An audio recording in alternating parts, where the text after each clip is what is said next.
On voit par exemple un boxeur qui a demandé de l'argent, du coup on lui donne cet argent. Avec d'autres secteurs, ça prend du temps. Oui, merci beaucoup, madame. Mais je vais quand même répondre sur ce que j'ai entendu des Mouyaya. Mais écoutez, il y a ce qu'on appelle l'étude du langage.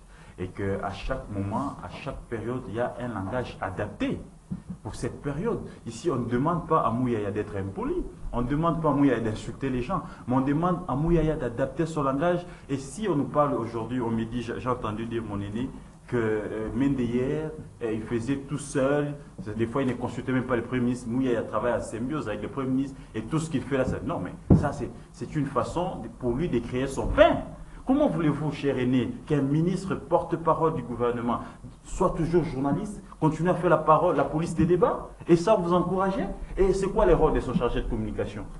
Et on apprend que les invités, leur ministère ou leur cabinet, décaissent des fonds, et lui-même, tout ce qu'il fait, il décaisse des fonds, et la semaine, il a fait 3, 4 comme ça, et cet argent-là, on ne peut pas faire autre chose, et les pauvres journalistes qui viennent couvrir, ils ont à la limite 100, 150 dollars, et on apprend, il s'agit de 10 000, il s'agit de 15 000 dollars, chaque fois qu'il y a... Et cet argent-là, c'est beaucoup d'argent. Et moi, je me sens un peu mal à l'aise de voir, n'est-ce pas, un ancien journaliste devenu politique, continuer toujours à présenter des émissions. Ça, c'est une émission qu'il a créée. Les changements des narratifs, là, vous ne c'est son émission, il veut tout simplement ici faire, n'est-ce pas, continuer à faire du journalisme. Il fait la police des débats, il introduit, et puis il donne la parole aux journalistes, et c'est qu'il a subi dernièrement avec les journalistes qui sont allés, n'est-ce pas, en sit-in chez lui.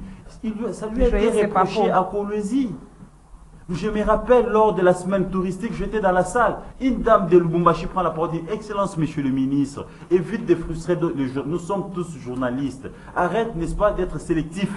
Même pour poser des questions, il faut choisir des gens que tu connais. » Ça, c'est ça ce qui manque à Mouyaya. Aujourd'hui, c'est un homme d'État. Ce n'est plus un simple journaliste. Il doit être là pour tous les journalistes. Arriver, n'est-ce pas, à mettre tout le monde d'accord, inviter tout le monde, et non seulement un seul groupe de journalistes, amis d'hier. Et ça, mon aîné appelle ça symbiose avec ça, le Premier ministre. Moi, je considère ça comme quelqu'un qui a créé son émission pour avoir un peu d'argent de temps en temps, comme c'est un ministère où il n'y a pas beaucoup de portefeuilles. Pour ce qui est des enseignants, c'est quand même